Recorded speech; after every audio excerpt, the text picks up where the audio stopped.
നമസ്കാരം. ദുബായിൽ ജോലി ചെയ്യുന്ന പ്രവാസികളടക്കം നല്ലൊരു ശതമാനം പേരും വീടോ അപ്പാർട്ട്മെന്റോ ഒക്കെ വാടകയ്ക്ക് എടുത്തായിരിക്കും താമസിക്കുന്നത്.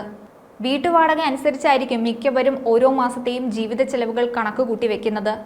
ഇങ്ങനെ താമസിക്കുന്നവർ പുതിയ വാടക സൂചിക പ്രകാരം വീട്ടുടമസ്ഥർക്ക് എത്ര ശതമാനം വരെ വാടക വർദ്ധിപ്പിക്കാൻ കഴിയുമെന്നുകൂടി അറിഞ്ഞിരിക്കണം. ദുബായിൽ ഒരു പ്രത്യേക പ്രദേശത്ത് വാടകയ്ക്ക് എടുത്ത വസ്തുവകകളുടെ ശരാശരി വാടക വർധനവിനെ ആശ്രയിച്ചാണ് മൊത്തം വാടക വർധനവ് ശതമാനം നിർണ്ണയിക്കുന്നത്.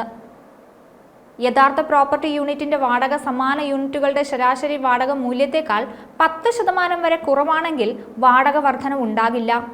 സമാന യൂണിറ്റുകളുടെ ശരാശരി വാടക മൂല്യത്തെക്കാൾ 11% മുതൽ 20% വരെ വാടക കുറവാണെങ്കിൽ യഥാർത്ഥ പ്രോപ്പർട്ടി യൂണിറ്റിന്റെ വാടക 5% വർദ്ധിപ്പിക്കാവുന്നതാണ്.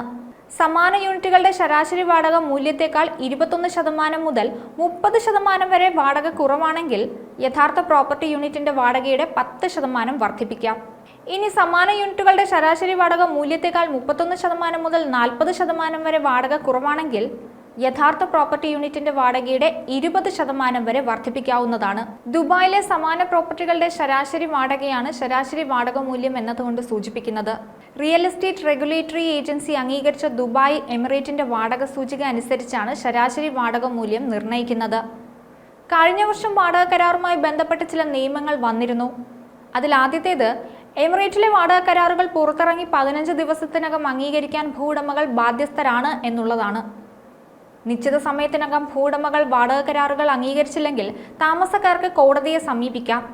വിഷയത്തിൽ വാടക കരാറുകൾ അംഗീകരിക്കണമെന്ന് ഭൂവുടമയോട് ജഡ്ജിക്ക് ആവശ്യപ്പെടാനും നിയമവ്യവസ്ഥയുണ്ട്. താമസം, വാണിജ്യം, വ്യവസായം, പ്രൊഫഷണൽ തുടങ്ങിയ ആവശ്യങ്ങൾക്കായി വാടക നൽകുന്ന എമിറേറ്റിലെ എല്ലാ കെട്ടിടങ്ങൾക്കും ഈ നിയമവ്യവസ്ഥ ബാധകമാണ്. ഇനി രണ്ടാമത്തേതിലേക്ക് വന്നാൽ, എമിറേറ്റിലെ വില്ലകളിലും അപ്പാർട്ട്മെന്റിലും 5 ചതുരശ്ര മീറ്ററിൽ ഒരാൾക്ക് മാത്രമേ താമസിക്കാൻ അനുമതിയുള്ളൂ. ഈ അളവിൽ ഒന്നിൽ കൂടുതൽ ആളുകൾ കഴിയുകയാണെങ്കിൽ അത് അമിത തിരക്കായി കണക്കാക്കപ്പെടും. ദുബായ് മുനിസിപ്പാലിറ്റി ബിൽഡിംഗ് കോഡ് പ്രകാരം താമസത്തിനോ പങ്കിട്ടുറങ്ങുന്നതിനോ ഉള്ള ഇടങ്ങൾക്ക് ഒരു വ്യക്തിക്ക് അനുവദിച്ചിരിക്കുന്ന ഇടം 5 ചതുരശ്ര മീറ്ററാണ്. തൊഴിലിടങ്ങളിൽ ഒരു വ്യക്തിക്ക് അനുവദിക്കുന്ന ഇടം 3.7 ചതുരശ്ര മീറ്റർ ആണെന്ന് ദുബായ് റെഗുലേറ്ററി അതോറിറ്റി വ്യക്തമാക്കുന്നുണ്ട്.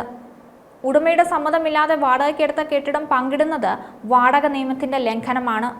ഇത്തരം കാര്യങ്ങൾ ശ്രദ്ധയിൽപ്പെട്ടാൽ പിഴയ്ക്ക് പുറമെ വാടക കരാറുകൾ അവസാനിപ്പിക്കാനും ഭൂവുടമകൾക്ക് അവകാശമുണ്ട്.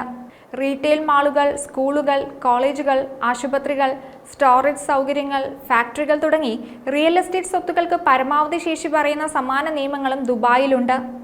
ലബോറട്ടറികളിലും മറ്റു തൊഴിലിടങ്ങളിലും ഒരു വ്യക്തിക്ക് 4.6 ചതുരശ്ര മീറ്ററിൽ കൂടുതൽ ഉപയോഗിക്കാൻ പാടില്ല. മറ്റൊരു വീഡിയോയുമായി വീണ്ടും കാണാം. ന്യൂസ് ഡെസ്ക് ഈനാട് മലയാളം.